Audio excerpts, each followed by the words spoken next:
sometimes we need to literally flip our world upside down to Yes. like have the kind of growth that you need in order to move forward in your life.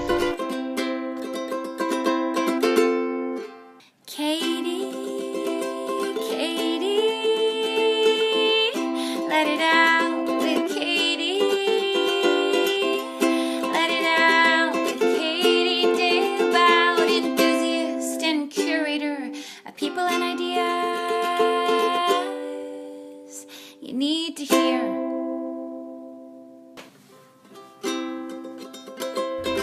Hey guys, welcome back to the podcast. My name is Katie Dalebout, and you are listening to Let It Out, the show hosted by me, where I talk to interesting, inspiring people that I know and love, and some that I don't know. Today is someone that I do know pretty well, my friend Davida, who I met a couple years ago through a mutual friend in Toronto. Our friend Nikki, who is a YouTuber who makes the most amazing recipes. We talk about her in this podcast at the end.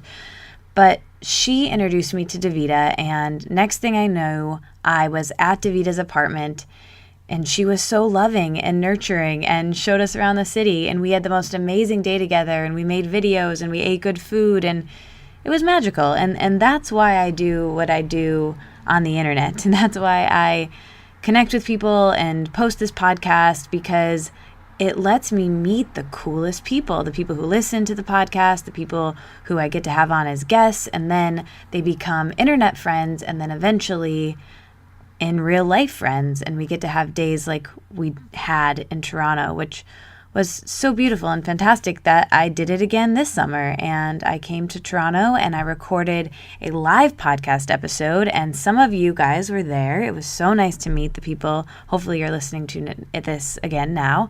And it was so fun to meet people some people traveled all the way from Niagara Falls. We were in the back of a bar. It was very sweaty and hot, and we podcasted for like almost 3 hours.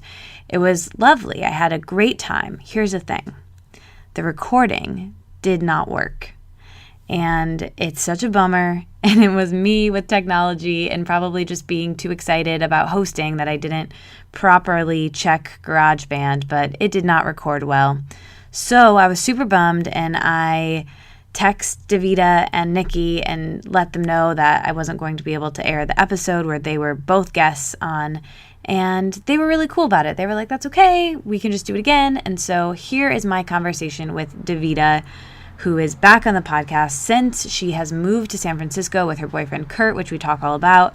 And unfortunately, the Lost Basement tapes of the bar in the upstairs of a very hot bar in Toronto near Davida's apartment is gone, but that's okay. We had a great time talking the other night. I just recorded this a couple days ago, and again, we had a great conversation. We talk about body image. We talk about entrepreneurship. We talk about taking a road trip. We talk about self-care. We talk about change a lot. She's going through a lot of changes. I'm planning on going through a lot of changes this 2017. And you just get to hear two friends catching up and talking. Davida has a really interesting story. She has been a blogger for a really long time. She now has a podcast. You'll hear all about it. But I love her, and I'm so grateful that she came on the show. It's a lovely conversation. And this episode is sponsored by the amazing FreshBooks. So thank you so much, FreshBooks, for supporting the show. Davida is an entrepreneur. I dabble in entrepreneurship.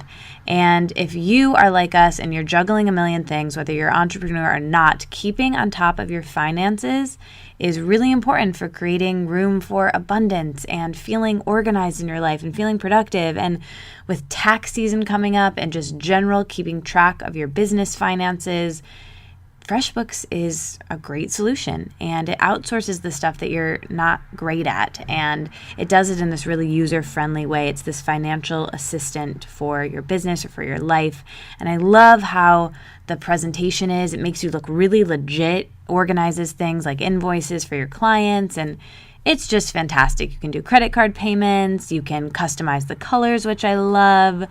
It's great. So if you want to try a 30-day free trial, unrestricted free trial, that is, go to freshbooks.com/letitout and enter Let It Out in the How Did You Hear About Us section. So that's freshbooks.com/letitout and enter Let It Out in the How Did You Hear About Us section.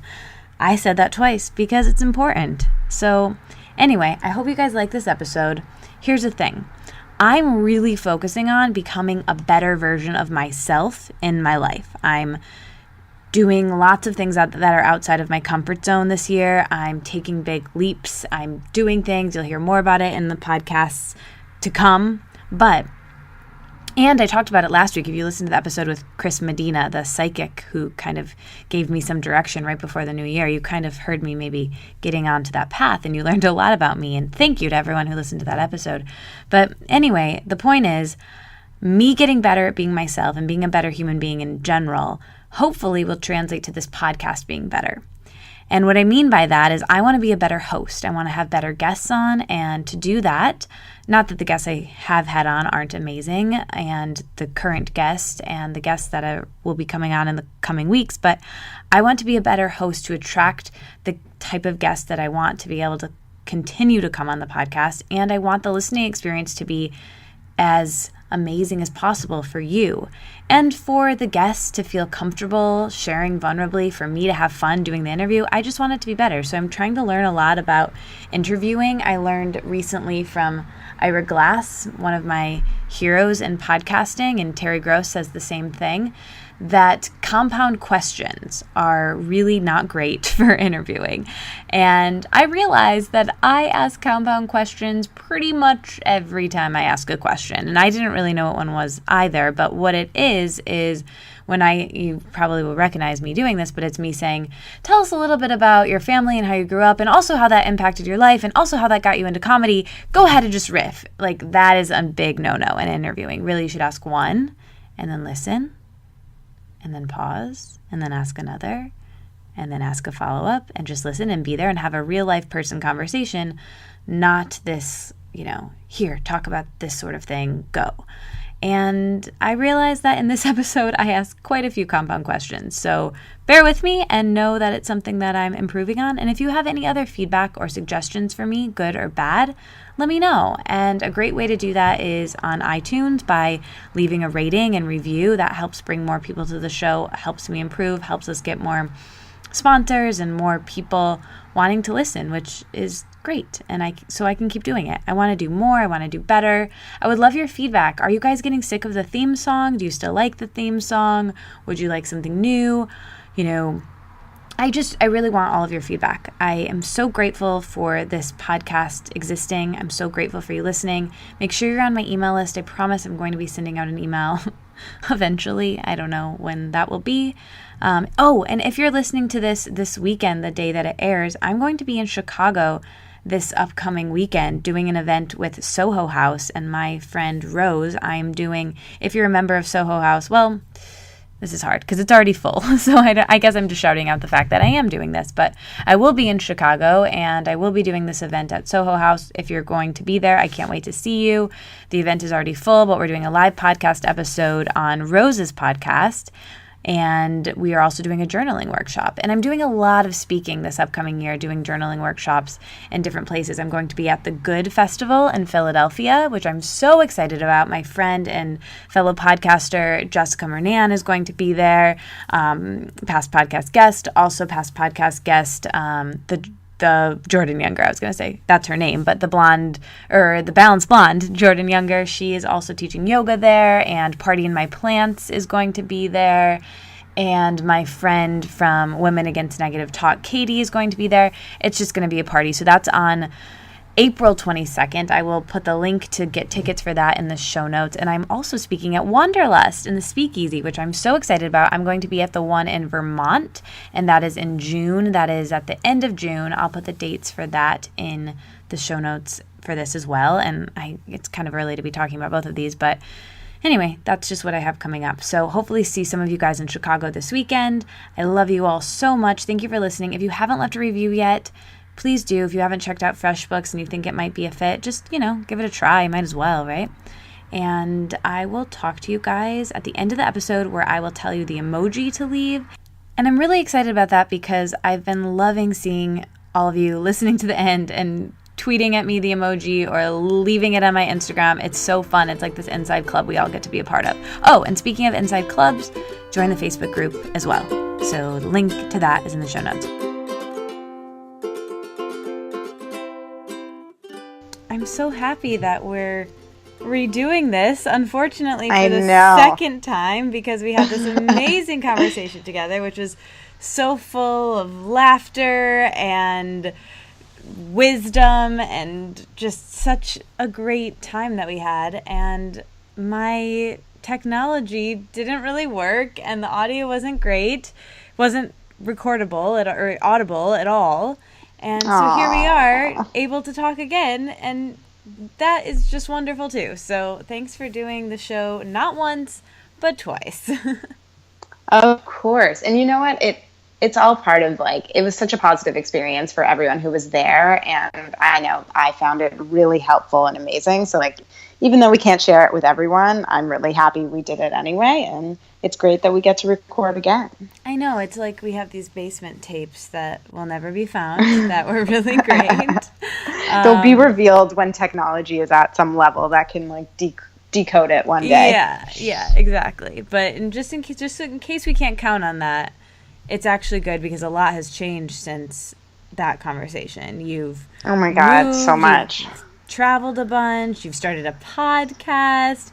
You've gotten a dog, or you had just gotten a dog, but you've had a dog for a while. There's so many things that I want to talk to you about, all of them. But the question I've been starting with, which I've really been liking, is really about the present. So what have you been learning or realized or been pondering or been really excited and passionate about right now, like today, in the past week or month, that you want to share? Anything that's been present for you?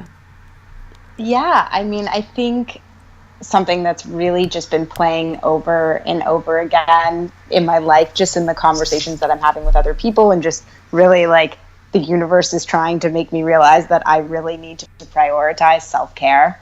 Like, in not just like self-care in the, like, oh yeah, like take a bath and like give yourself like some moments to care for yourself, but really looking at my day and not being like, I'm going to be the last priority on my to-do list, because it just got out of control, where I just let my business and I let everything else that's happening in my life come ahead of me and my own well-being. And in the process, I feel like I built a life that I wasn't very present in and wasn't being the best version of me. And I was just really doing a disservice to the people in my life by not caring about myself enough, which is sort of as a society, we don't necessarily view, we view it as almost not narcissistic, but just selfish to, really be like, I come first. But I really, truly believe that I am a better person to other people, and I can be more supportive and more of a present human in my relationships when I really care for myself. And also in terms of like the business side of that, being able to explore that within the health sphere and talk about that on the blog, that, so much of our well-being has more to do with how we take care of ourselves outside of the kitchen and outside of the gym and all these practices that have now become associated with health. And it's not being talked about enough. And I just want to be talking about it more, both selfishly because I just want to learn more about it.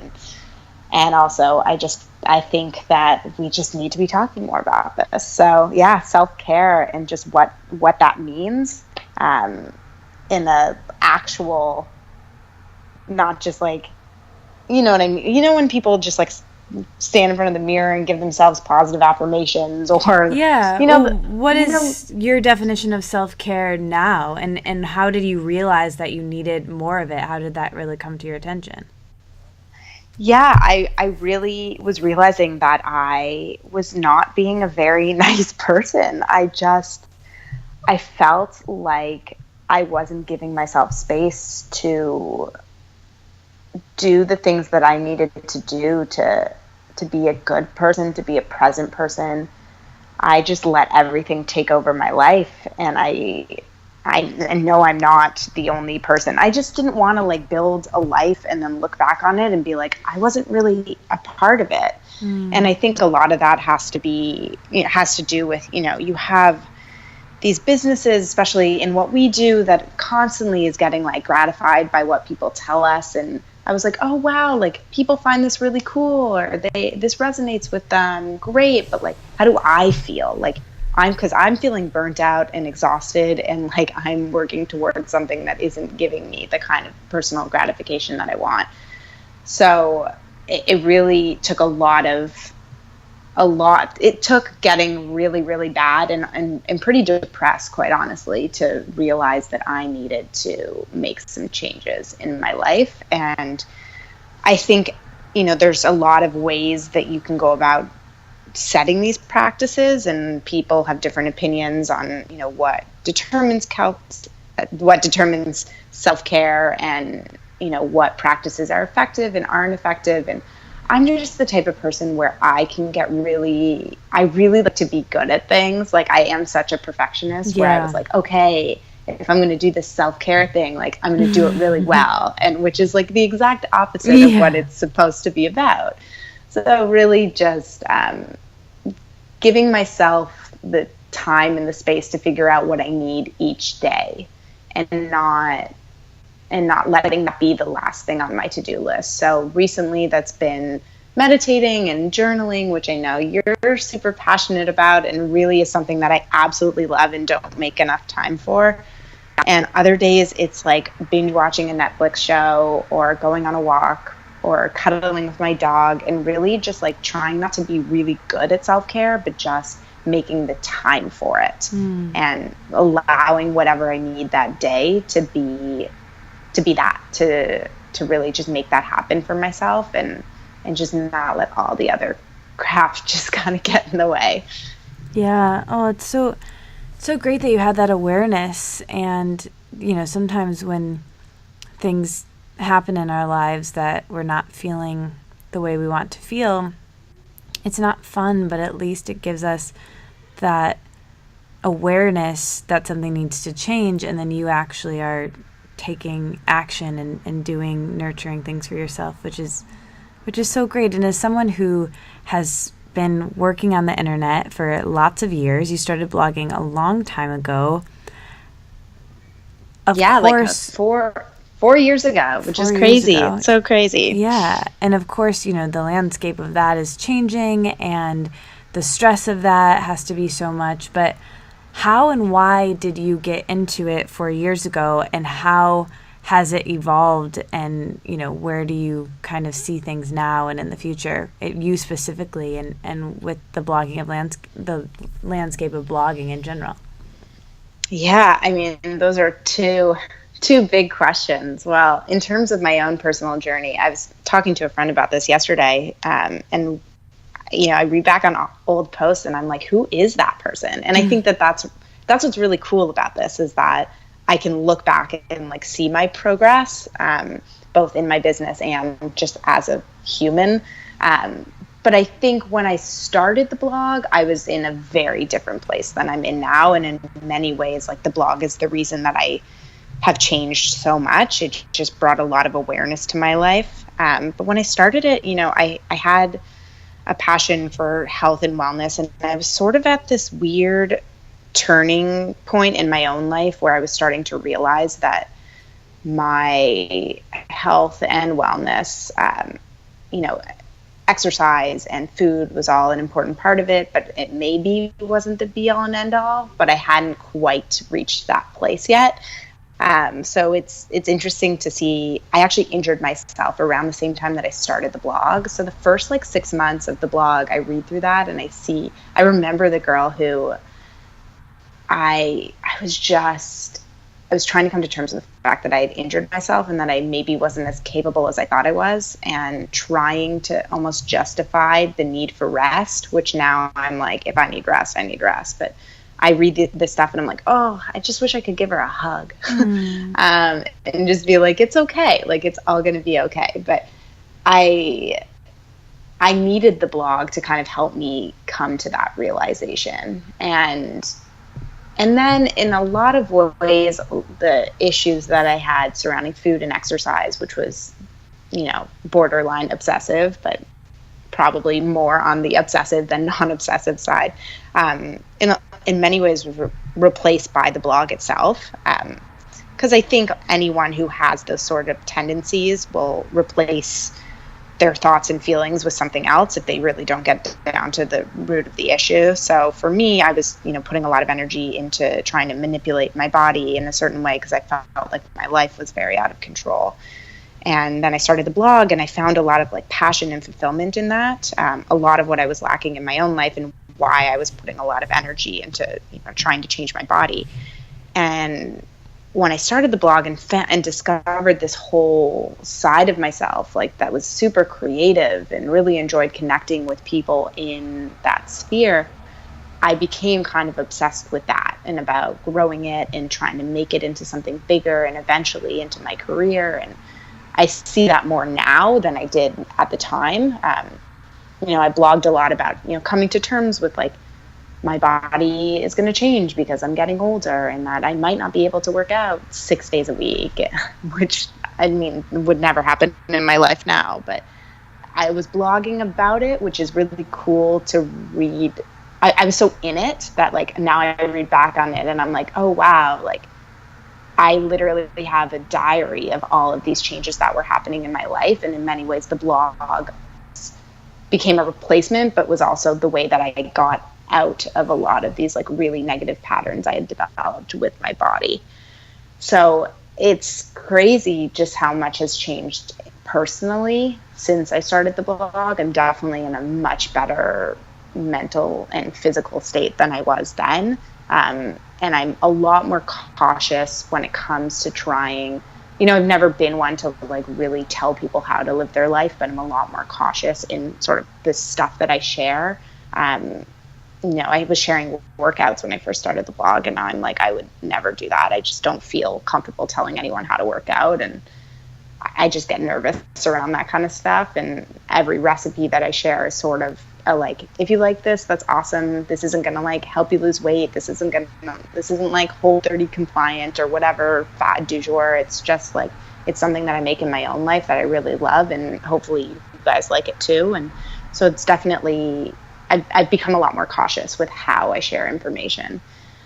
But in terms of the landscape of blogging, people ask me this question a lot, and I honestly don't know where it will go. I do know that you have to be a certain personality type if this is something that you really want to venture into professionally. I think if this is, something that you just really enjoy, you're a creative person, you need an outlet, like by all means, like share your life, like share your work, share your life, go for it. It's amazing. It's so gratifying. And I would encourage everyone to do it. But in terms of it being a business, you really have to be the type of person who's okay with things evolving, because it changes every single day, and you have to really pick up a new skill literally every single day. So what we know now is not what is going to be in 6 months from now. Like a year ago, video was just kind of starting, and now if you're not doing video, you can't really keep up. And podcasting is a big part of it now too. Like there's just so many things that you have to learn and evolve with. And I'm the kind of person who loves a good challenge, so it's perfect for my personality. But if you want to do this professionally and you're sort of stuck in I know how to do this and this is all I can do, and I don't feel comfortable venturing into this new area, then you're going to have a tough time. So it's really just being okay with things changing and uncertainty and what is going to be the next big thing, because I don't think any of us really know. Yeah. Who knows what could launch tomorrow? Oh my goodness. I have no idea. Like I honestly have no idea. And it's just crazy. Like when I started the blog, like video wasn't a thing. I could barely take a picture with my like old iPhone 4. Like it was, and now it's like you need professional quality pictures, you need professional quality video. It's nuts. It's so crazy. I admire so much because you are so adaptable and so good at learning new skills and perfecting new skills. You come into new avenues with such high quality content every time, and it's so inspiring to me. It's so cool how you do that.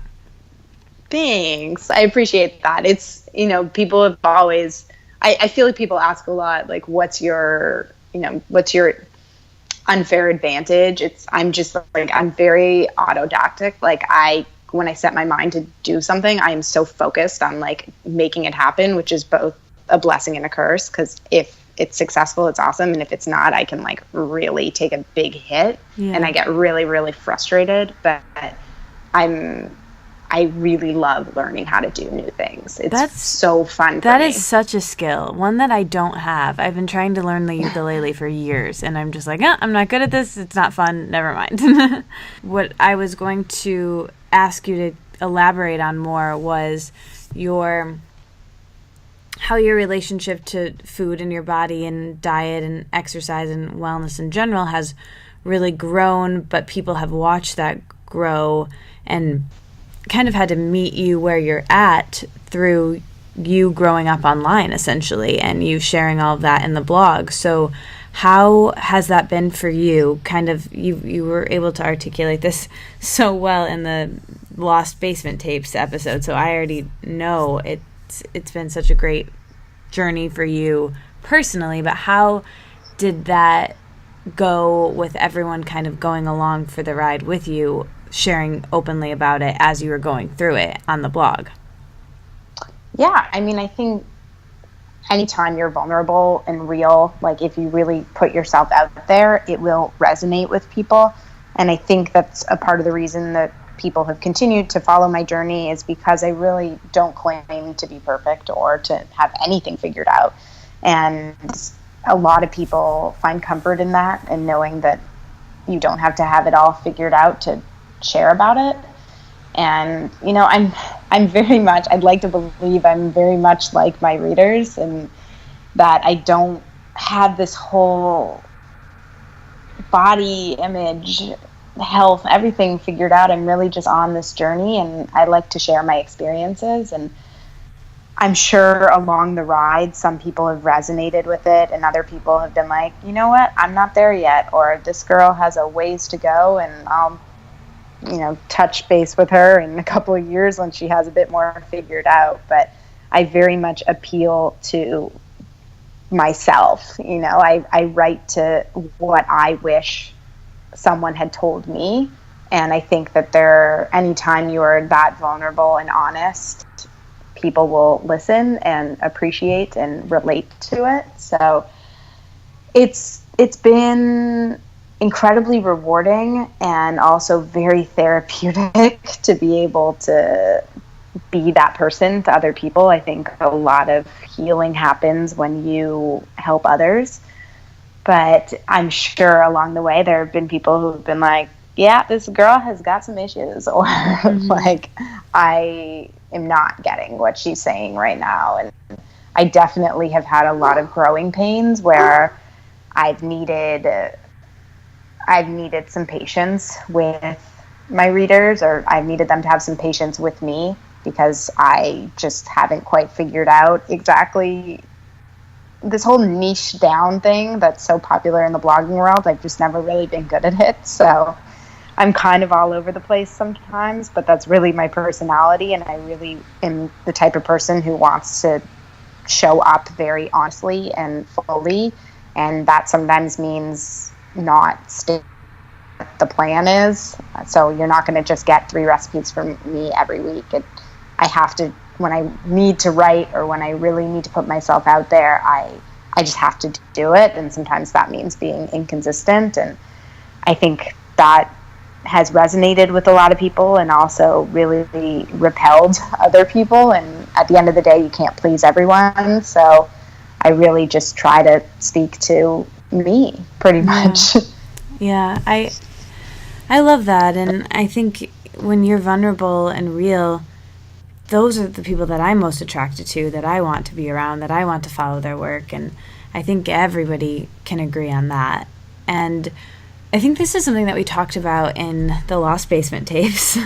But when you were younger, what did you want to do? And what did you study in school? Because I have this, it's something that I've been thinking about a lot, and definitely I've, come to terms with this as kind of I'm grateful everything, kind of went off as it did in my life, but I set out wanting to do one thing when I was younger, but then when my career and my life after college was in this very malleable place, I happened to be very into health and wellness and, food and healthy eating from a perspective that wasn't necessarily the healthiest, like we talked about before, from a more obsessive place, but that's where my head was. So that's kind of my career kind of started to go in that direction because that was where I was passionate. And so I've seen many people kind of take that route when their career's in a malleable place and they're into whatever they're into, they end up going into that, and a lot of people end up changing as a result of kind of going down that path. What was your experience with that like? Yeah, I mean, it's funny. It's now only really becoming clear that it all comes full circle in the end, but I really had no idea what I wanted to do when I grew up. And people used to tell me I'd make a great lawyer because I'm such a passionate person. So when I speak with a lot of authority. Yes. So I really think that that's a nice way of people telling me that I am good at arguing, which I don't know that that's the most attractive quality, but you're good at communicating. You're very articulate and such a good communicator. Hopefully, I think that's what they're saying. I hope so. But so I decided I wanted to go into law, and there's a lot of different paths that you can take to get there. So I tried every major under the sun in school, and eventually, after a lot of fails in a lot of different courses, I ended up in psychology, which it's funny because my dad's a lawyer and my mom is a social worker. She's a psychotherapist. So I kind of flipped from one parent to the other. And my mom was a psych major. And suddenly I found myself really following in her footsteps and really into psychology. So I didn't take my first psych course until my third year, until my junior year. And then I took 14 psych courses in 2 years. Like I said, when I put my mind to something, I'm can be crazy about it. So sure. I got my major in 2 years by doing all those courses.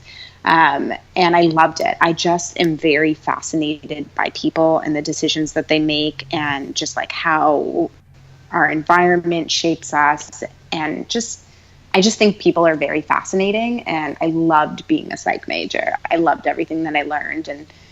But then sort of what came after that was a weird path. And I was always really good at school, and school was such a clear, it was very clear what you had to do to get to the next step. So I was very good at that. But then when things became very uncertain, I was forced to kind of assess my whole world and way of thinking and what I wanted. And I just got very, very lost in all of that. And I ended up taking a job in New York in psych. I was doing psych research, and it was an amazing, amazing experience. I mean, I loved living in New York and really feel like I grew a lot there. And the job itself was great to have, something in the realm of psych, but I wasn't as passionate about it as I thought I would be, and I thought it would be more fulfilling, and it wasn't.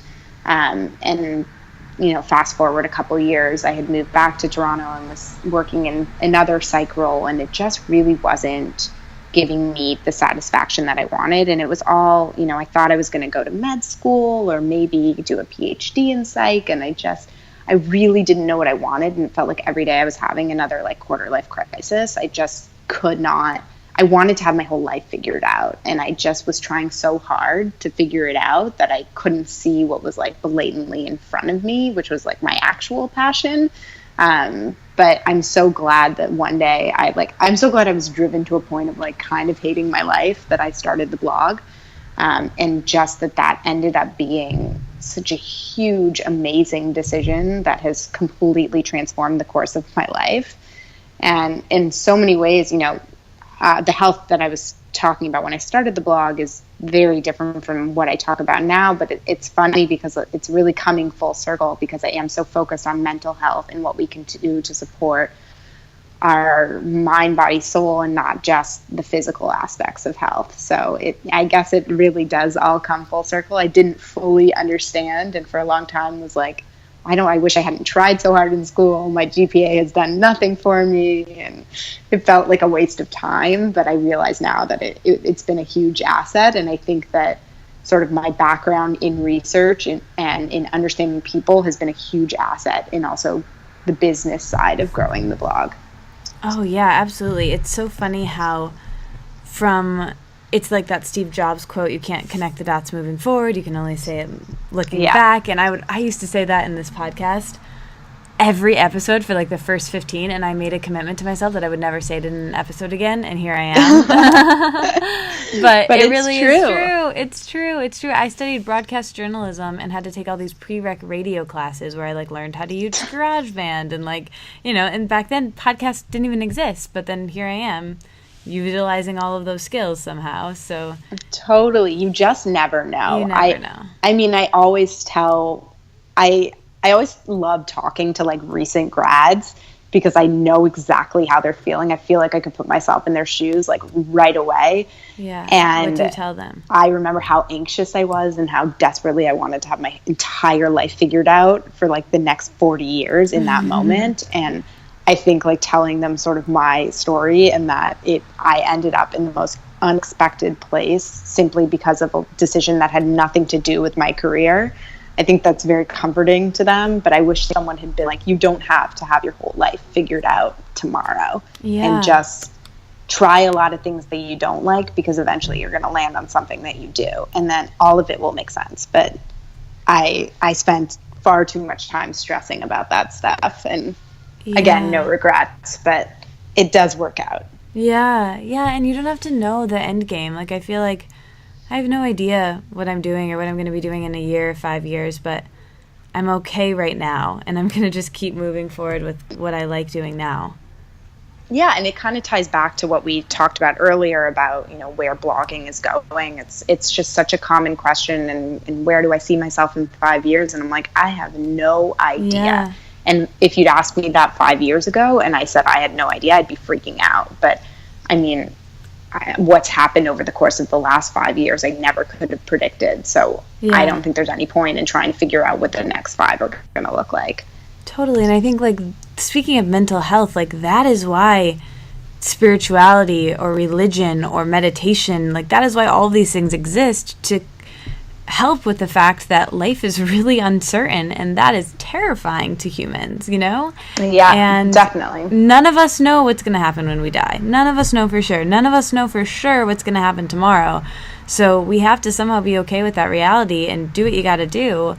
And those are some having those tools like self-care, like, connection with other people is really, really important during, times of uncertainty. And speaking of that, being someone who is, like me, likes to plan and have things sorted out, I feel like you kind of flipped all of that on its head this year with moving and traveling. And, when we were last together in Toronto this summer, you and your boyfriend Kurt had been living in Toronto for, like you said, the last several years, but you were about to move. Tell me what the move has been like, and all of the travel and all of that uncertainty, and it looks like you've been navigating that so beautifully from your videos and how everything's been looking online. But how have you actually been feeling, and what have you learned from the experience of moving, and what kind of advice do you have for people doing big moves like that? I need it. Yeah. So I'm happy you asked that. And it's funny, a friend texted me last week and was like, well, it looks like the Healthy Maven's doing well. How are you doing? Yeah. And it's so true. It's so true, where, online it can seem like everything is picture perfect. And I'm definitely not someone who like hides a lot of things, but I also I don't want my space to be something that's super negative, and I generally like to sort of delve into the emotions a little bit. Yeah, but I also just like need to feel things for a little while before I can share them. Mm-hmm. So I mean, honestly, it's been rough. Like, truthfully, it's been really, really hard. And I think the picture online might not have made that as obvious, but it's been a really tough and challenging couple of months. And again, to tie back to like things that I wish people had told me, like, I hope to tell anyone who is embarking on a move or thinking about a move that like it is hard. It's really hard, but it will be the best decision you've ever made. And I'm only now just really letting that sink in. Like literally like last weekend, it was like the first time I've been able to be like, this was the right decision. And it's, I recently read a quote somewhere that was go where you'll grow. I can't remember who said it, but I think it's so true that sometimes we need to literally flip our world upside down to like have the kind of growth that you need in order to move forward in your life. And when you're really in it, like when you're, moving your life across a continent, which I'll get into, it doesn't feel comfortable and it feels hard. But then once you begin to let the pieces fall into place, you can kind of look around and be like, wow, like I did that. Like I am capable of so much more than I could possibly have imagined. So it's been challenging to say the least, but also just has like really made me so much stronger and just a better person. I've been not while I was in it. I was definitely not a good person, but that's the whole self-care portion of everything. But it's just made me a smarter person and just more aware of how capable and strong I actually am. So that's what I would tell someone who's embarking on this. But yeah, I mean, so just to kind of explain, since I actually haven't announced it on the blog yet, which is kind of crazy, but I am in the next week. So Exclusive. It's not exclusive. Yeah. I am in the next week. It's been kind of a rough road to get to where we are. So we had always planned to move to San Francisco, which was, since Kurt and I started dating. So that was 5 years ago. We did long distance for 2.5 years, and then he moved to Toronto to spend some time with my family, and then we had a plan to move out to the West Coast to spend some time with his family. And before we knew it, that time had come, and I was very, very excited for the next adventure. I think our space in Toronto had started to feel really cramped and small, and I was really very wrapped up in what the next adventure was going to look like, that I didn't really give myself time to think about like what we were giving up, which is not to say that I would have done anything differently. It's just that I wish I had a bit more gratitude for like how great our life was there, and also prepared myself a little bit more emotionally for the fact that things were going to be hard. Not that like I could have, figured out exactly what that meant, but I just thought it would be easy, and I don't know why, but I just think I would have been able to handle a lot more of the stress that came with it if I had just told myself like this is going to be a process and like not everything is going to be figured out overnight. So we basically left our home, my whole family and our group of friends in Toronto, and went to Minnesota for a couple of weeks to spend some time with his parents there, and then continued the drive out to the West Coast. So we drove all of that with a 4 to 6 month old puppy. So it was over the course of 2 months that we did all that. And on the first day of our road trip, we totaled our car, which was traumatizing. But we did it. We're here, and I'm sitting in my new space, which has no furniture in it, but we found a space and we're starting to get settled in our life here. And I'm really realizing how amazing this experience has been, even if it has been hard. Yeah. Oh, that's such a great story. And I posted my most recent Instagram right now is a quote that says, again, don't know who said this, but it's essentially saying the same thing as the one you said of like, growth can't happen if you're comfortable. Yeah, I saw that. And it's so, that's what I've been kind of repeating to myself over and over and over again until it's like just begun to sink in, because it's been a lot. It's been really overwhelming, and I don't want to sugarcoat it, I think it can seem this like, oh, I'm moving to a new city, it's super exciting, like everything is amazing, and it's like it will be, but it's not right now. It's not great right now. But that's okay. Like life doesn't need to be like unicorns and fairies and candy and everything glitter all the time. Yeah, and it's so great that we're saying this, I think, too. And yeah, it's, it's that exact thing. It's like life can feel easy and magic, but I think the real growth happens when, like you said, we flip the script, flip things. Sometimes you need to just shake things up, because I think the only thing we really have to fear, even though, the change feels scary in the moment, and change is scary because it's uncomfortable. It's just unknown, It's not really scary. It's just unknown and uncertain, like we were talking about before. Uncertainty really freaks us out as humans. But I think the only thing we should really be fearing is stagnation and staying stuck and staying comfortable, because it's so easy to, like you were saying, you had your cozy apartment in Toronto, which was adorable, and we made many a video in.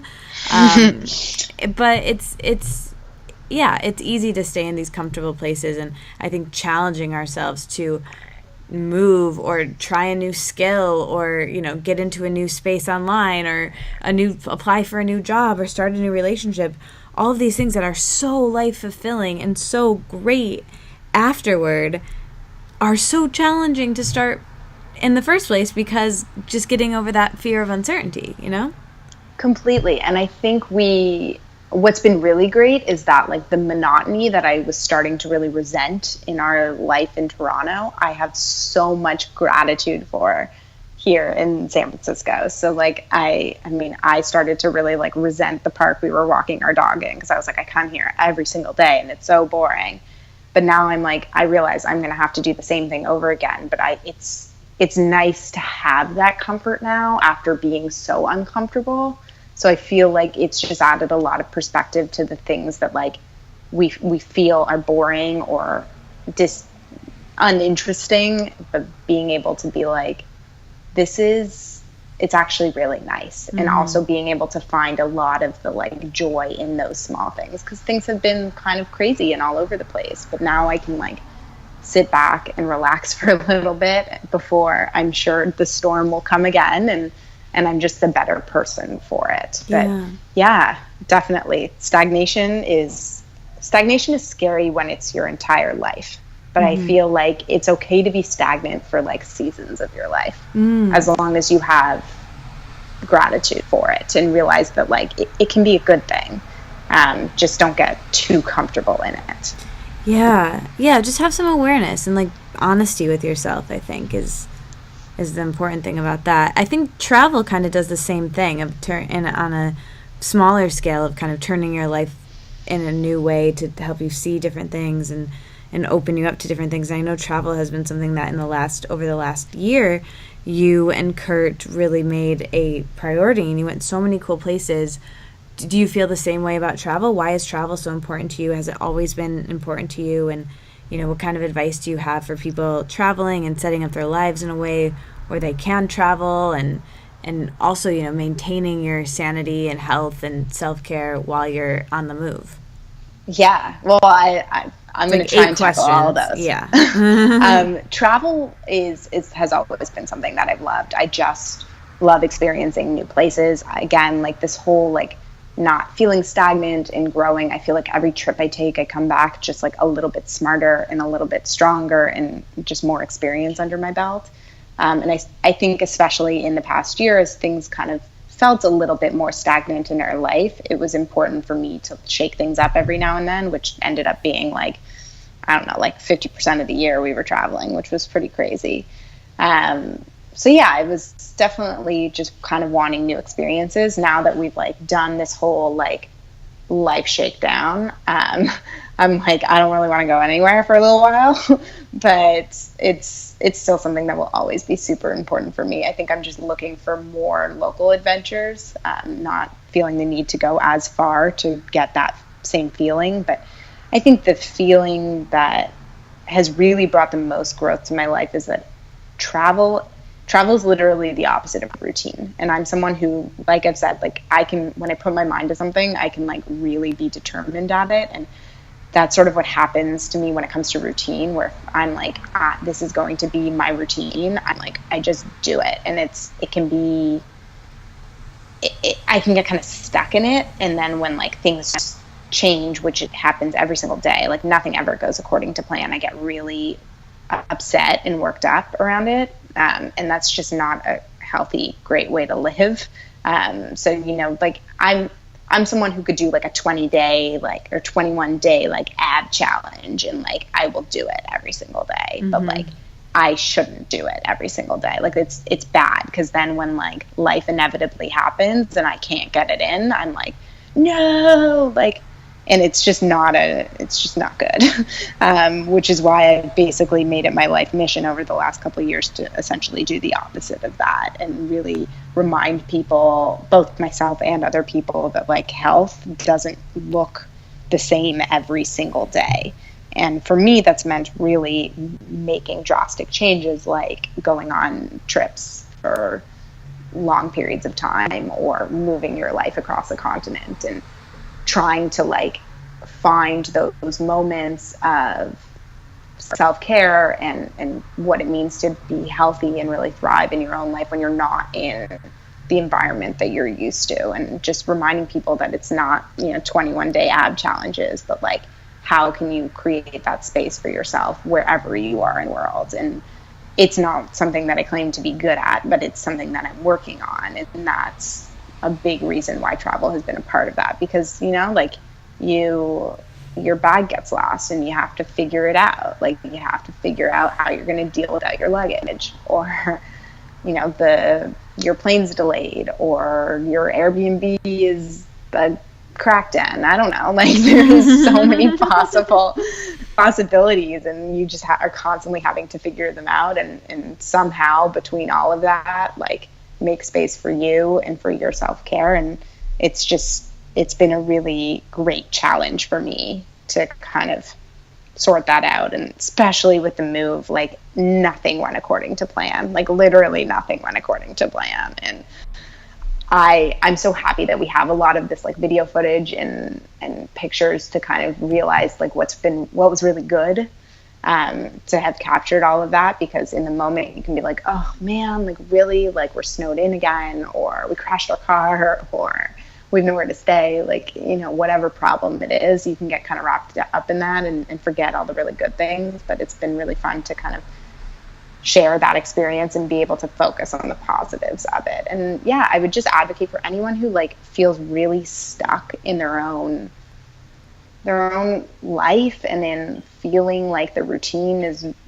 boring and just not helping them grow, like just go somewhere. And it doesn't necessarily have to be like getting on a plane, but like just go to an environment that's new and see what you can do for yourself there, or see what you can do for other people and not think about yourself for a little while. It's completely transformed my life.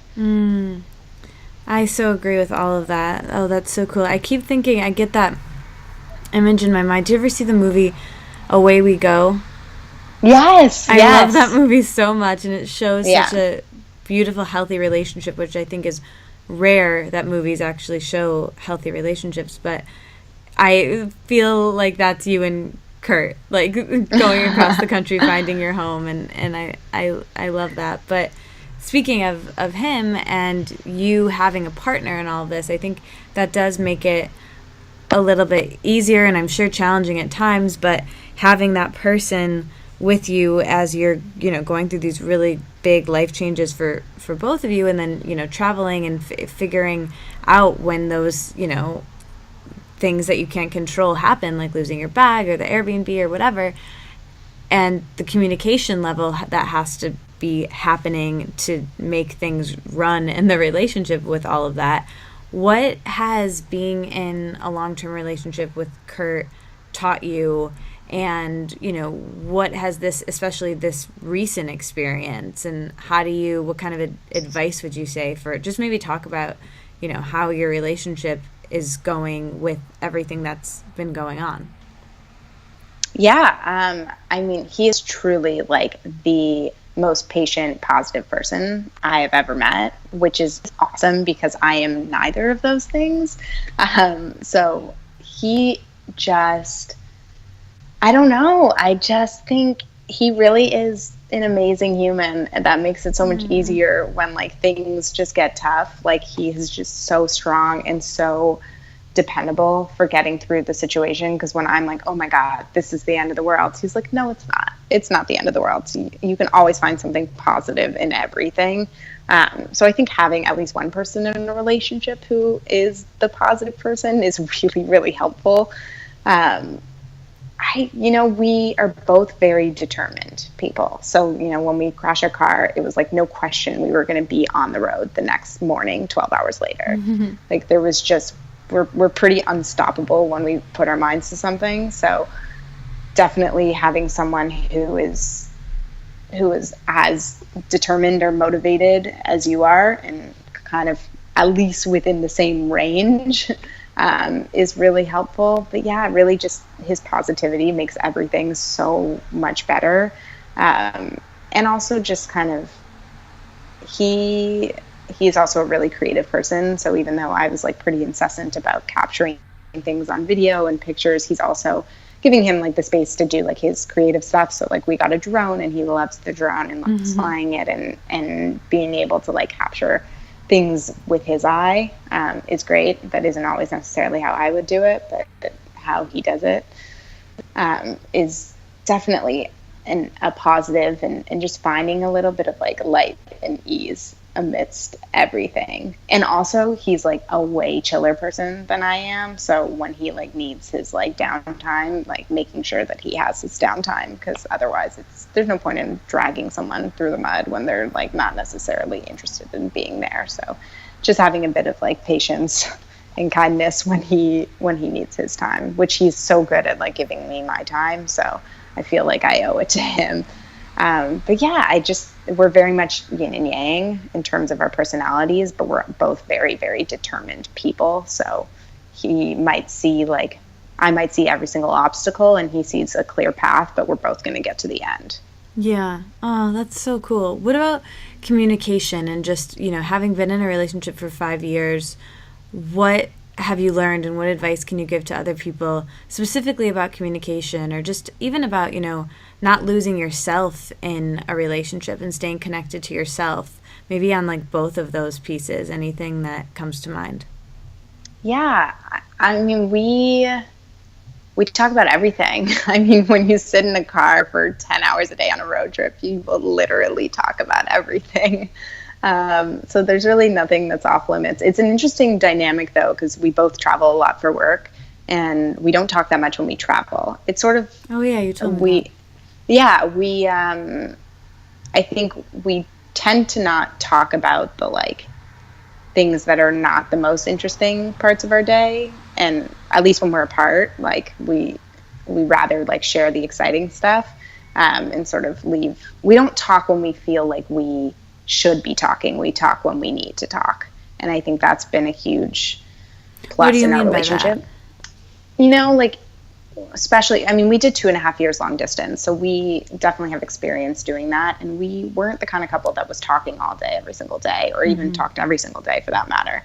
It was definitely a lot of trust in that, like, I'm sure that he was busy living his life and I was busy living mine, and that as long as he went to bed thinking about me, that was like all that really mattered. And so we never really forced ourselves to talk just because we should. Yeah, I love that. Like, yeah, when we had things that were important to say to each other, we did. But if it wasn't that interesting, then we just didn't say it. But a lot has changed. That was the first 2.5 years of our relationship was long distance, and now it's been another 3 years so that we've actually lived together. And I mean, the rules still apply. It's not really a rule, but it's an unofficial rule when we travel, is that we just don't talk that much. But when we are home together and big life things are happening, you talk through them. Like, that's just how it is. And he's really good at like making sure I kind of need space sometimes. Like, if when things get tough or we're fighting or whatever it is, I kind of need like some space to breathe a little bit. And he's pretty insistent that we like sort through things like right away, which isn't necessarily my go-to, but has actually been really good for us, to be like that, talk through everything in that moment, instead of, I think he doesn't like the divide that can be created when you like separate yourselves. Sort of like the whole like don't go to sleep angry. It's like, don't leave the room angry. Like, at least say something nice to each other or find some goodness in the situation, even if you don't fully resolve it. And yeah, we're not perfect. We don't have everything figured out. I don't know that like I can necessarily give relationship advice, and I have very much lost myself in him. I will say that for sure. Life is just better with him. So I don't know. It's like I could function by myself on my own. I'm an independent person. I'm sure I could do it, but I just don't want to. Yeah. So that's, I don't know. I don't have any like great advice to give. Well, I thought that was lovely, and I loved all of it. Thanks. I want you, speaking of relationships, I do need you to quickly share, you have this theory about third wheels, and I'm spreading this like wildfire. I hope you even remember what I'm going to say. But you told me this when I was in Toronto, and I was like, I can no longer feel bad about being a third wheel with all of my couple crushes because of you. So what is your theory about third wheels? I have a theory about third wheels? You told me that you did. You have to remind me. Okay. This is what you said. I think most okay, tell me what I said. Well, no, you were gonna say it. I think you might know, but you said to me that secretly couples love third wheels. Do you still agree with that? Totally. Completely. What is your reasoning behind that? I just think it like makes it interesting. I don't know. I love having another person around. Well, this is what you said. And tell me what I said. It stayed with me. Apparently not you, but you said, and it was so good. You were like, couples love third wheels because they want to be around other people, but they don't want to not be around each other. So a third wheel is like the best of both worlds. It's so true.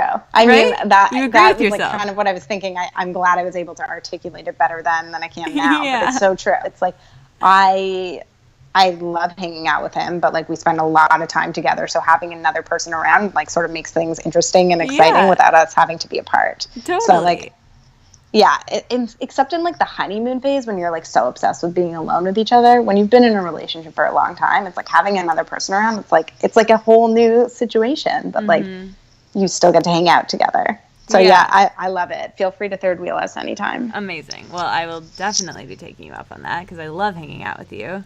So another thing that probably has to do with your relationship is that you guys got a dog this year who's adorable, and I got to snuggle, and it's just like so cute. So how was that experience, and how did that affect your relationship? What advice do you have for someone who's thinking about getting a pet? And just tell us about Bodhi a little bit. Yeah, I mean, Bodhi is like the light of my life. I love him so much. Gert and I are both like huge animal people. We both love dogs. We both grew up with dogs, so it was no question that we were going to get one. I would say our timing was a little bit strange that we got one literally a month before we decided to move. But it all kind of worked out in its own crazy way. But we were actually watching our really close friend's dog for the year. A whole kind of crazy situation there, but she had to finish medical school, and we wound up with the dog, and it was wonderful. We learned a lot about having a dog, which was great, and then it was hard to give him back, but we knew we were going to get our own dog, so it was all okay. But I would say to anyone who's thinking about getting a dog, and people will say the same thing, like it's hard, like you're going to have to train them, they're expensive, everything. They're all of those things, but they're also absolutely amazing. Like especially dogs, it's just unconditional love. Like he is 1000% my like emotional support animal. When I'm like feeling down, having him just changes everything. And it's so nice to, honestly, a lot of that like self-care, like just simply like taking him on a walk, having an excuse to go on a walk, which I don't always necessarily need an excuse to go on a walk, but having a dog is the perfect excuse to go on a walk. And I think walks are so therapeutic, just being able to just like clear your head and be moving at the same time. And they need to be walked every single day, multiple times a day. So that's been really, really great. A huge asset to my life for sure. Far more of an asset now that I don't live in winter, because that was a little bit miserable. But they are just so full of joy and happiness. So when you're just feeling down, to be able to look at like how much like joy they get from like a stuffed toy. You're just like, okay, life just can't be that bad. Everyone like needs a puppy. But it's also, I would say, just, and to kind of go with what I just said, just kind of taking you out of your own petty problems. Sometimes it's, you know, I would look at my to-do list, but at the end of the day, like, the dog has to be walked, you know, and I think it's been a good reminder both to make space, like, for other people, other things, and for myself, that like all that stuff that fills out my to-do list, business and just like life organization, whatnot, like all of that can wait, like if the dog has to pee, and all of that can wait if like I have to meditate, like it can all wait. And I think it just kind of changes the way you view your days. So that's been really, really helpful. And yeah, they're just like Bodhi is like actually a stuffed animal. Like he looks like a stuffed animal. So cute. Yeah. So yeah, I basically have a real life stuffed animal. So it was the best decision we ever made. That makes me so happy. I wish this was in person so we could snuggle. I can't wait for you to come out here so you can see how big he's gotten. I know, because I saw him, I think he was when it was like right out, I think he was 8 weeks. Yeah. It was like 5 days after we had gotten him. Yeah. So he was just like, he was a baby, like a real baby. He's still a baby. He's just a huge baby. He is like way bigger than they told us he was going to be. Really? But that's okay. He is? Yeah. Oh yeah. He was supposed to be 50 pounds full grown. He's 50 pounds at 7 months. Wow. So, yeah. Oh, yeah. So cute. He's so cute. Yeah. When I was visiting, it was like the Healthy Maven farm. You guys had so many animals. Oh my God. I think we had 2 dogs and a cat at that point. Yeah.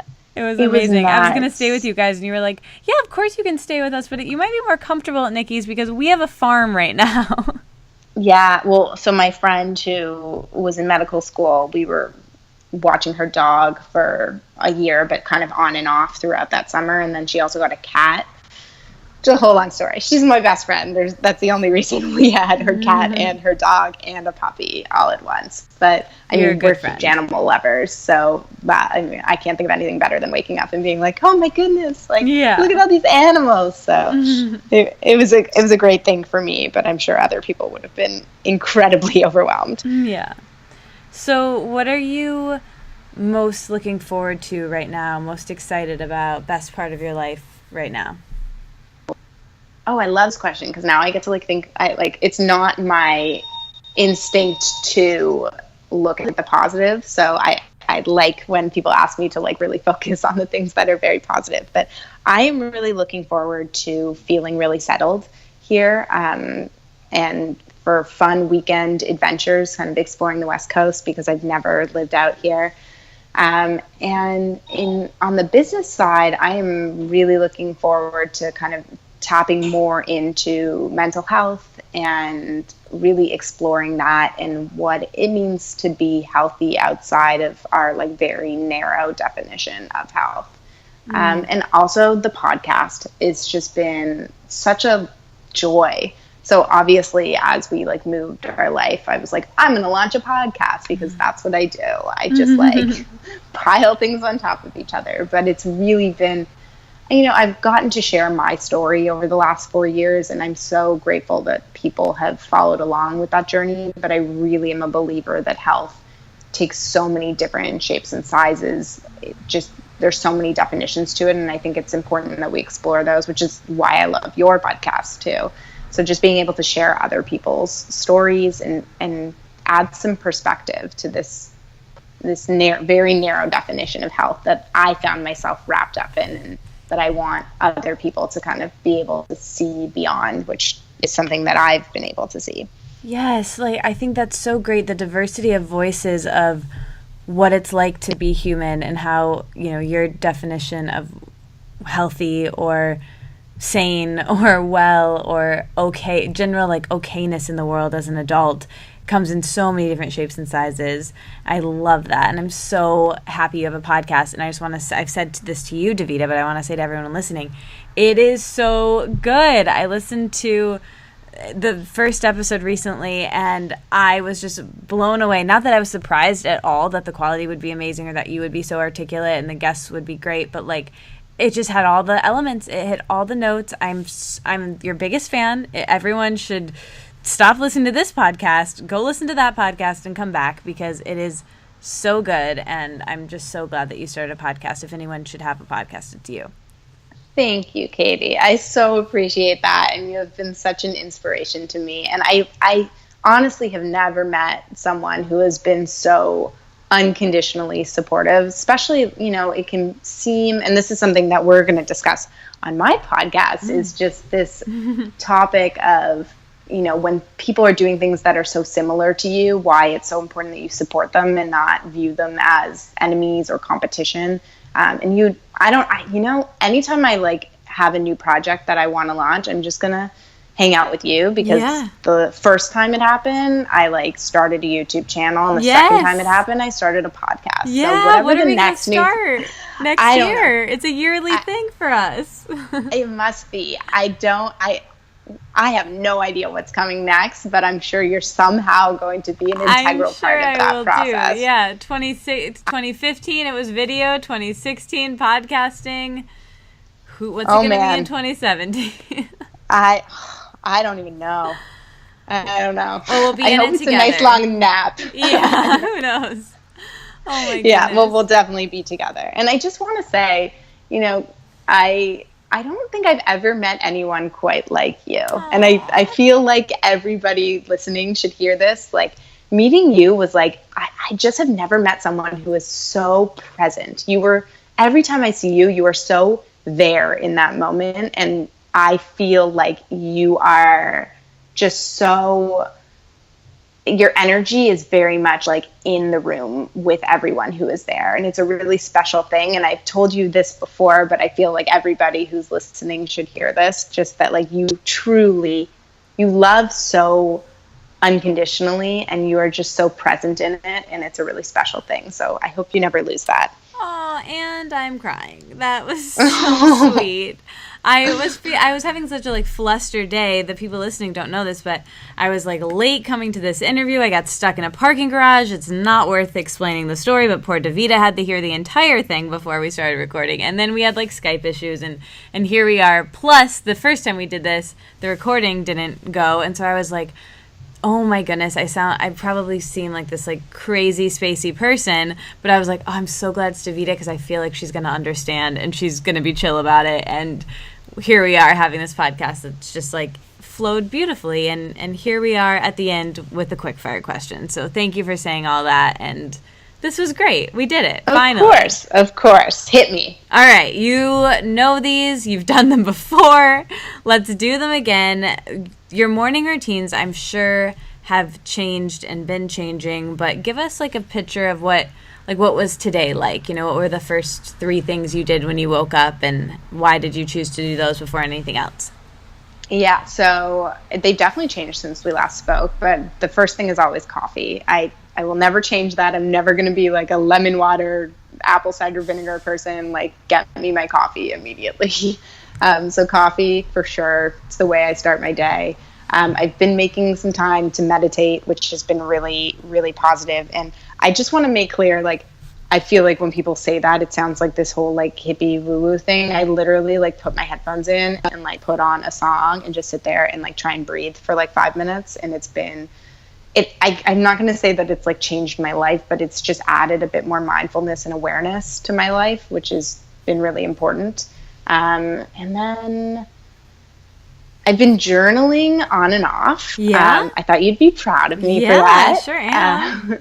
Yeah, so I've been on and off. I didn't journal today. It's sort of, I feel like I find myself journaling more when I'm upset or sad, more than I find myself journaling when I'm happy, which I don't necessarily like. And I want to make time to really journal when I'm feeling gratitude and positive, because I don't do that enough. But then I think that's okay, though. I say in the book that there are 2 types of journalers. There's like an SOS journaler. That's like when you need to process something, when you have an emotion that you need to process, or it sounds like kind of what you're saying, then you take to the journal. And then there are other people who are more preventative journalers who kind of do it as things come. But I don't think anything is wrong with either way of doing it. You know, I think it's just not being hard on yourselves.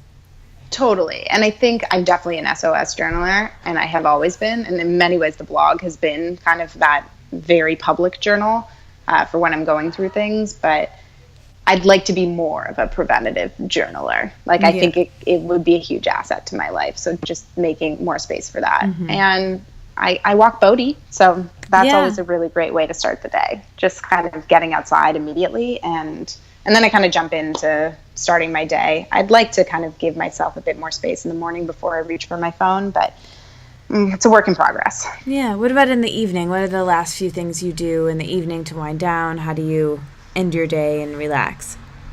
I love a good Netflix TV show. There's nothing like just watching some mindless television to kind of just numb your brain. What have you been watching and loving lately? So I'm watching The Crown. Oh yeah. And then we also just blew through a full season of Ballers on HBO. That was really good. Cool. Yeah, I don't know. We're also huge, weird West Wing freaks. I've seen The West Wing, 5 times through, so it's always, our go-to if we're, not sure what to watch. Oh, nice. Comfort TV. I love that. It is. It's my comfort series. Yeah. Especially given everything that's happening. Yeah. I find a lot of comfort in it. And then I always read right before I go to sleep. So I have, so many books that I'm reading at the same time. So just sort of whatever I'm in the mood for, and that's how I fall asleep. Nice.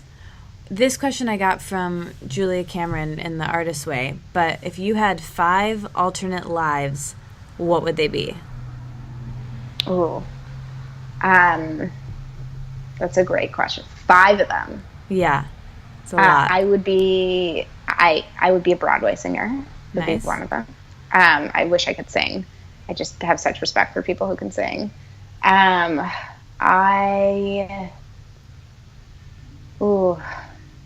of them, huh? Okay. It's kind of nice you have so many, so you can just kind of throw things out there, you know? Yeah, no, totally. I would be a dog groomer, because then I could just hang out with dogs all day. Cool. I would probably, I don't know, I really love what I do. It's hard. I feel like we're playing that game MASH. Did you ever play that game and you had to come up with all the careers? Yeah. I'm really struggling with this. I know, it's a hard question, especially to do quickly. It really took me a lot of thought.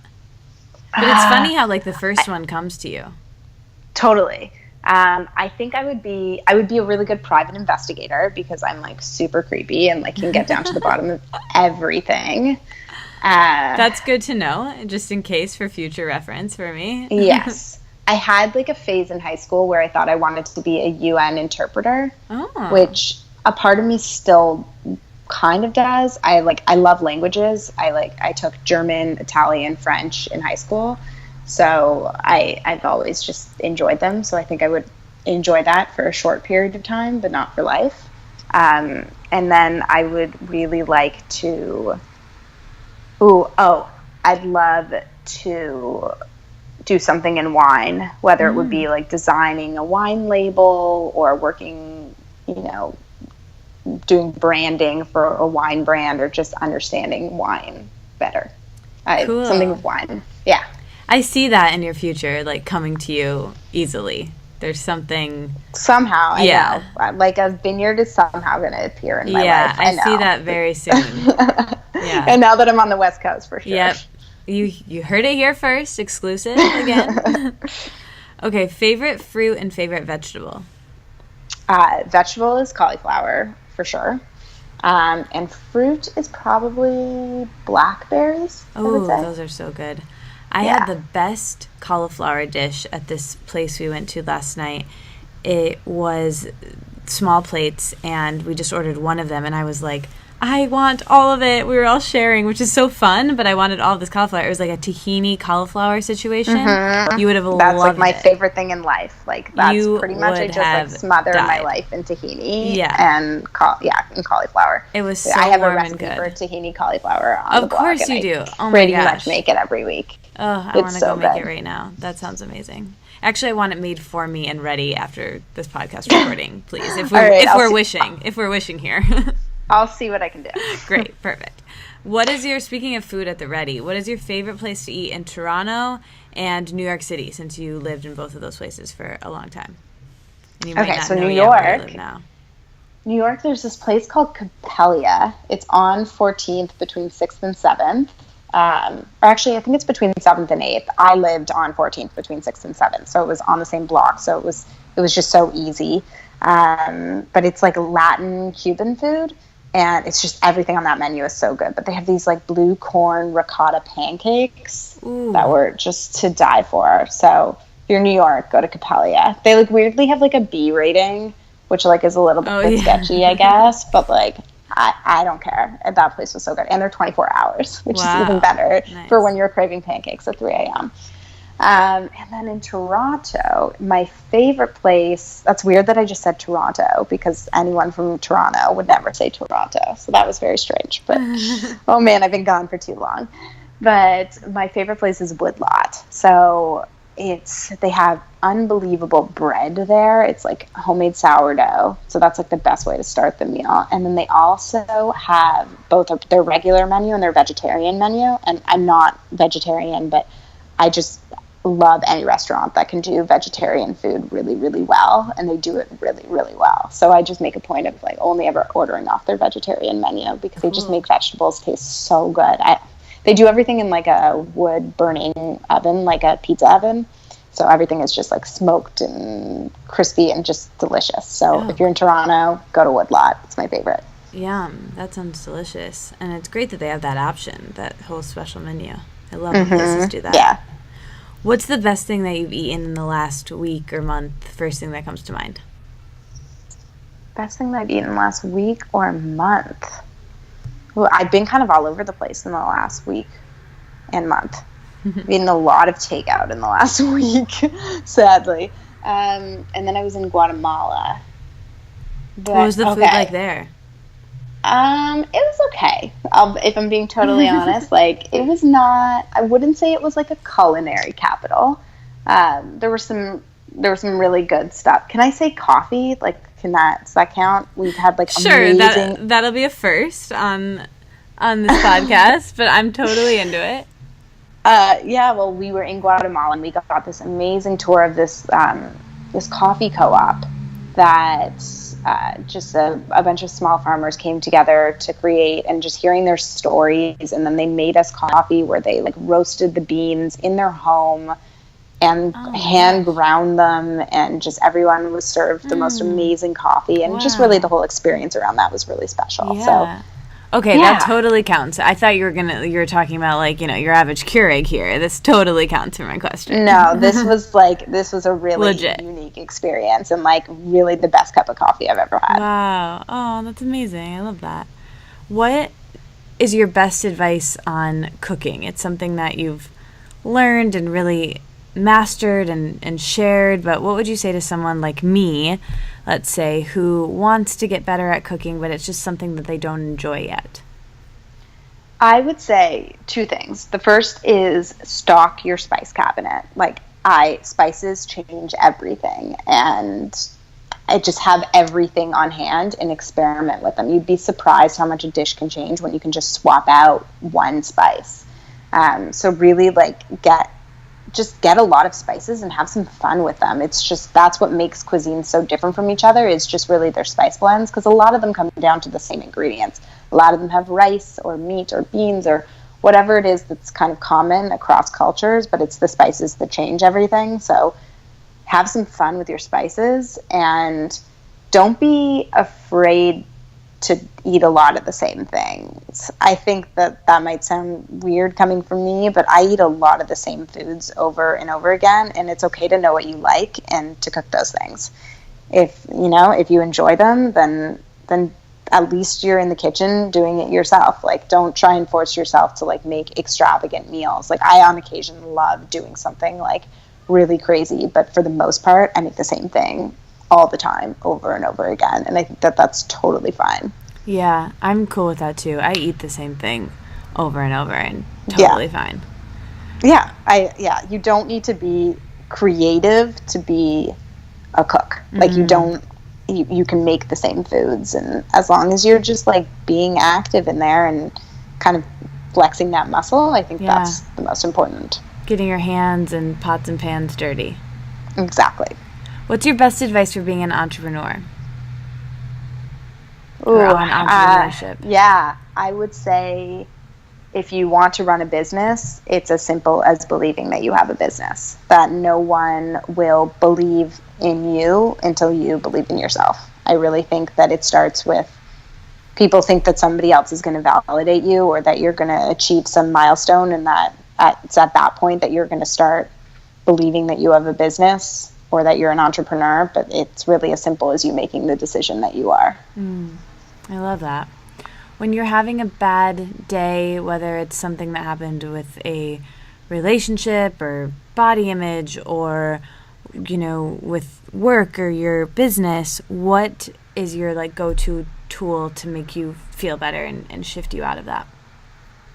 I love baths. I really do genuinely love taking baths. And then just like a really nice piece of dark chocolate and my favorite tea, and just really doing the things that like, I don't want to call them indulgences, because they're not really indulgences. They're things that I should probably be doing every day, but it's just the things that like bring you that small amount of joy, or they always just make my day better. Also, like a puppy changes everything. Yeah. I love that. So, big question. Today, in the moment, how do you feel about spirituality, God, what happens when we die? Where are you with that? So, I'm a little lost, to be honest. I grew up Jewish, and my family is not religious by any means, but it's very culturally a part of my life. So I think I will always identify as Jewish. I can't imagine being anything but. It's a community that I'm proud to be a part of, and love being a part of, but I don't really know how much of the actual religious side I believe in, and I'm not really all that motivated to try and figure it out. I'm just sort of letting the pieces fall as they may. On the spiritual side, I think meditation is becoming a bigger part of my life as this, self-care and just all of the practices around that become more important to me.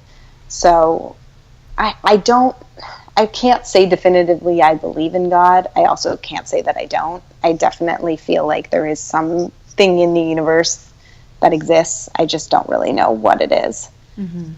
What do you think happens when we die?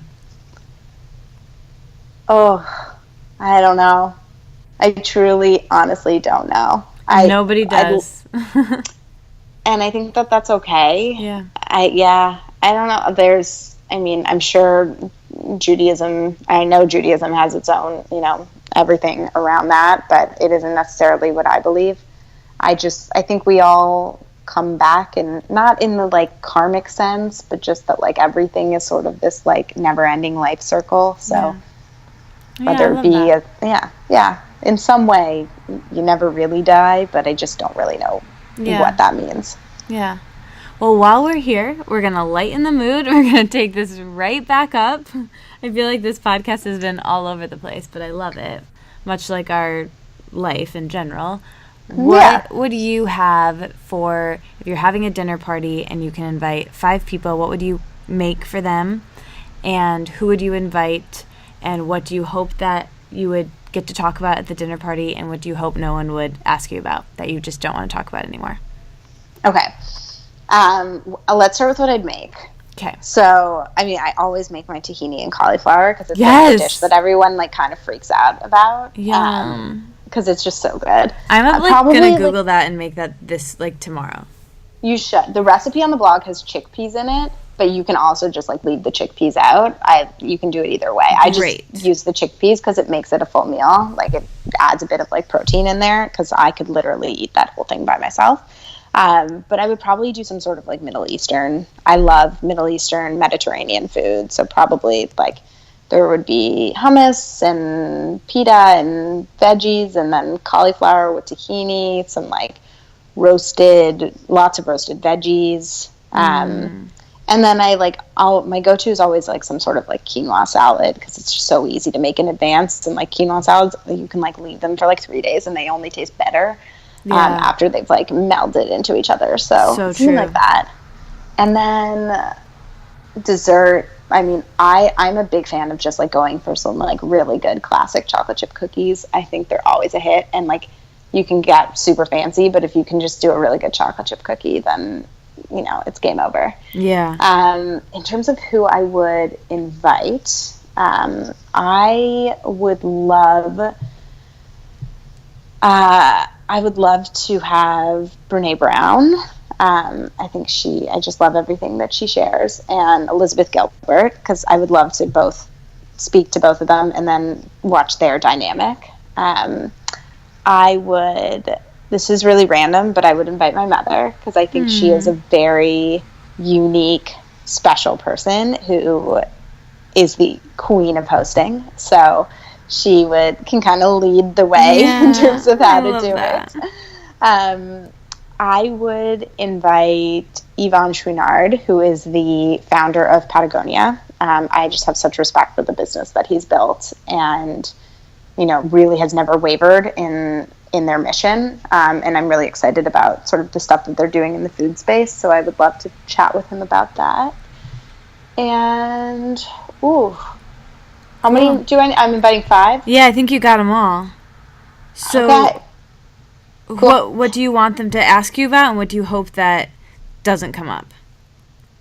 I would love for them to ask me my opinions on diets, because I love any opportunity to shut down anyone who believes that some sort of fad diet is going to change their life. And you can put your lawyer hat on for a second. Yeah, I think I really try and stay away from being too preachy on the blog, but have very strong opinions about this that I have to hold back because I respect that everybody has their own way of doing things. But if I'm alone in a room with my friends, I feel very strongly that they're having a hugely negative impact on our world. Yes, preach. Yeah, so call it what you will, whether it's, gluten-free or vegan or whatever it is. I totally understand, there's a moral side to things, but I just think that, it may as well be Atkins or whatever, or Weight Watchers. It's creating this really negative way of looking at food.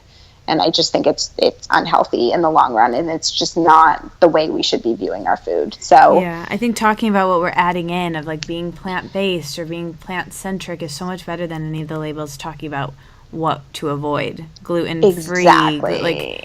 Yeah. Exactly. It's I could put those definitions on my diet, but truthfully, it's I'm more focused on the things that I'm trying to add to it than what I'm trying to eliminate. Yeah. So I love when people ask me about that because I could go on for days. I would not want people. What do I not want to talk about? I'm really an open book, so I talk about most things, but I guess I don't want to talk about the way that I eat. I know that sounds weird. Or I just hate when people make commentary on it, or ooh, you're serving us cookies for dessert. Those don't seem very healthy. I just think I don't know. It's weird because I know what you mean. I just don't want to talk about it personally, but I want to talk about it on a larger scale of how I more want to talk about the impact that all of these diets are having on our next generation of women and what we can do to try and change that.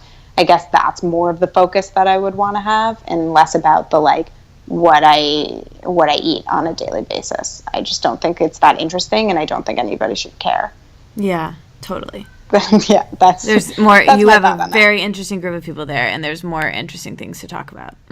Yes, exactly.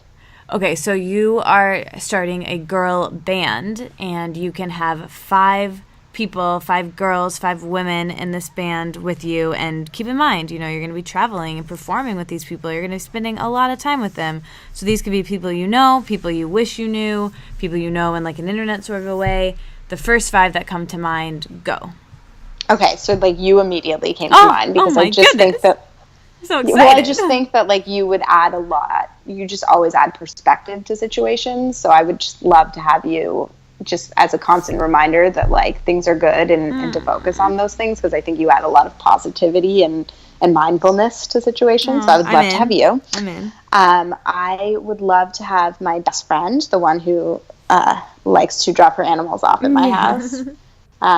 She's like, you know, like I feel bad saying this, but she's sort of like my comfort food. Like, she's just so comforting to me. I just love having her around, and she just brings so much, like, I just feel like I can, like, so truly be myself around her, and I love that. That's the best feeling, yeah. Yeah, it's really special. I miss her a lot. I would bring my friend Lee, who you've heard a lot about, and people have heard a lot about. Lee is she is, like, the most...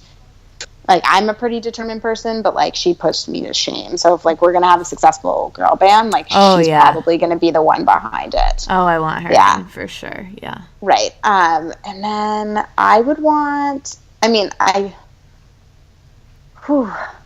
need two more. Mm-hmm.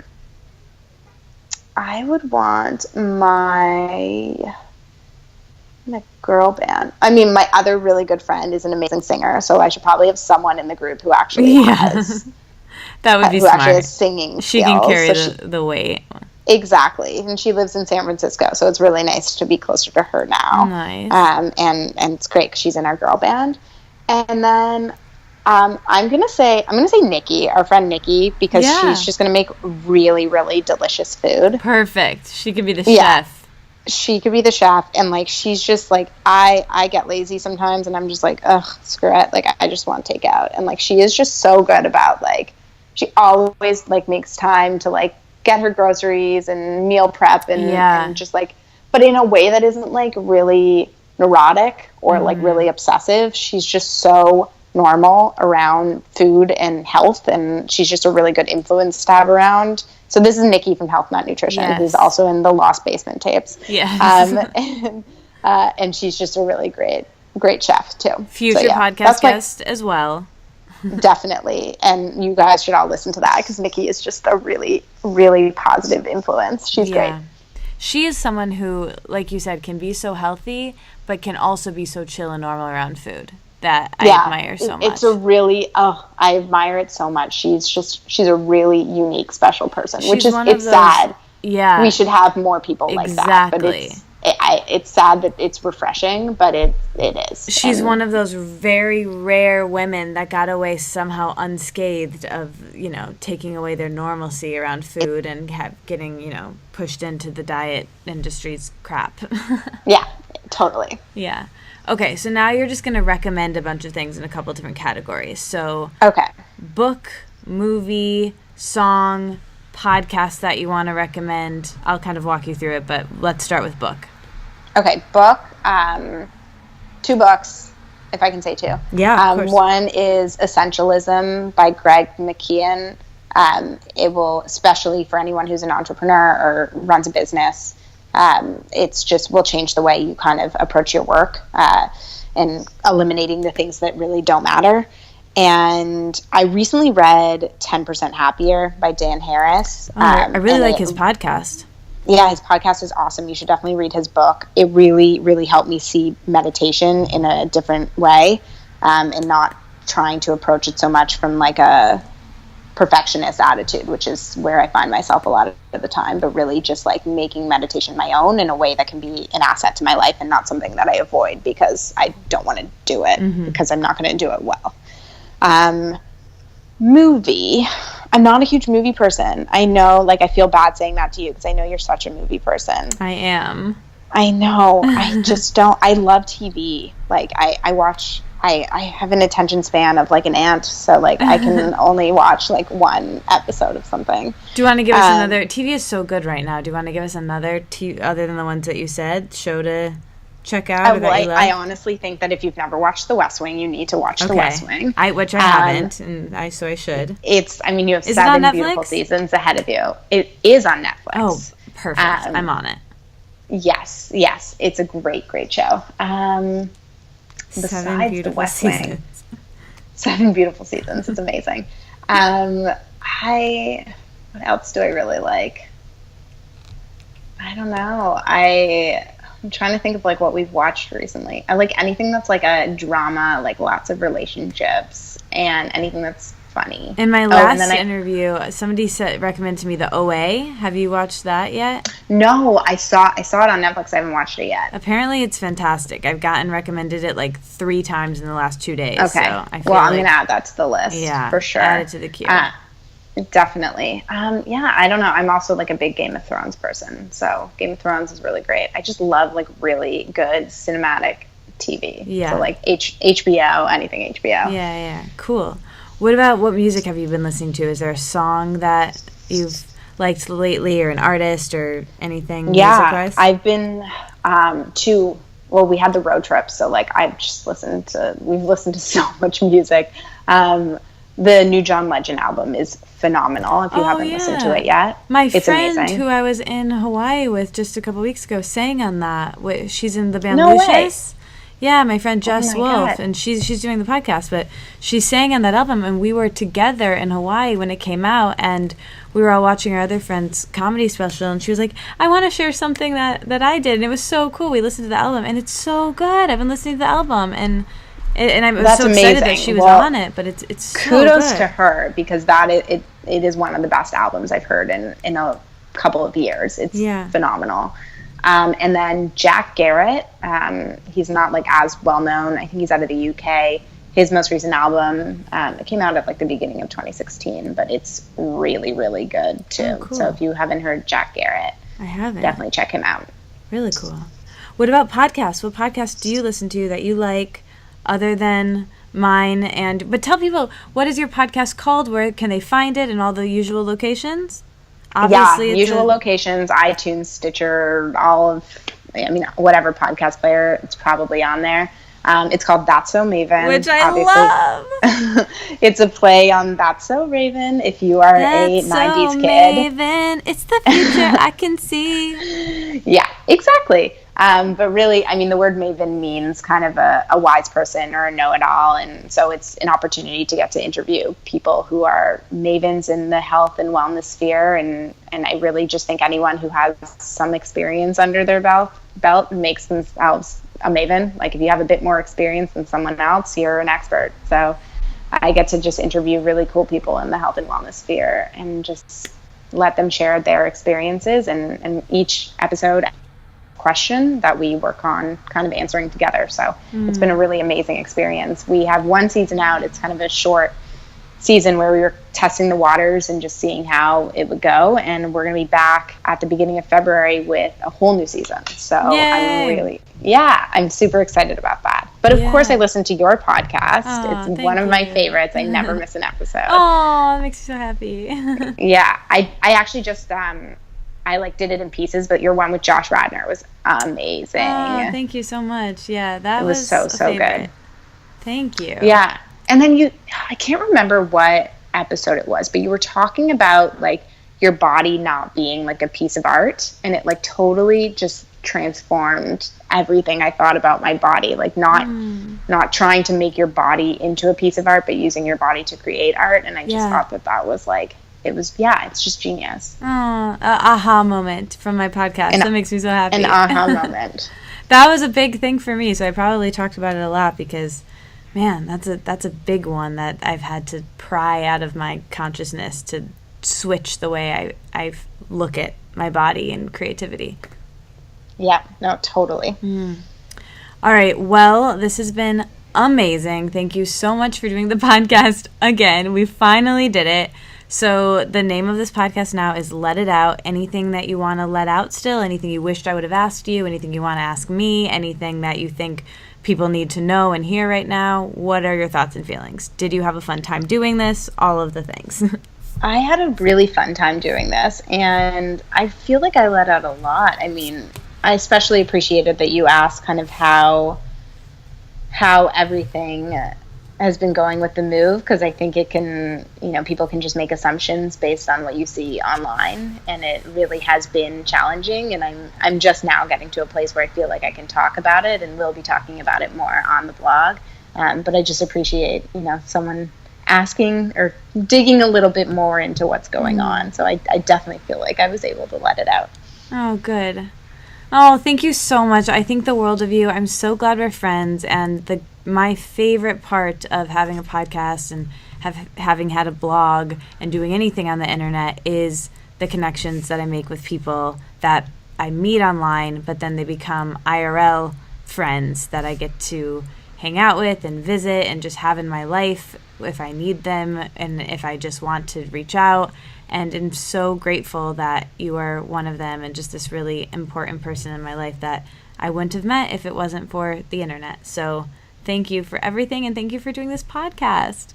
Well, thank you for having me. It has been such a pleasure, and I am so excited to have you on the new show, and I'm grateful we were finally able to make this happen. Yes, me too. Thank you. Thank you. All right, there you have it. That was my conversation with Davida, the Healthy Maven. I love her. Check out her podcast. Check out all of her things.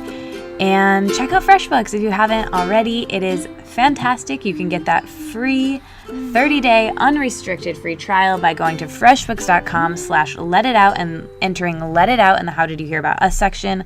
Again, FreshBooks makes your life easy. We all want our lives to be easy, right? Talk about self-care. You can track your expenses. You can put photos of your receipts right on in there. There's easy reports that can show up with your income versus, your spending, like a P&L situation. It's great. You can customize the colors, again, which I love. It's great for keeping you on track with your finances. So check it out. Again, that's freshbooks.com/letitout to get that sweet, sweet, free, unrestricted 30-day trial. Enter Let It Out in the How Did You Hear About Us section.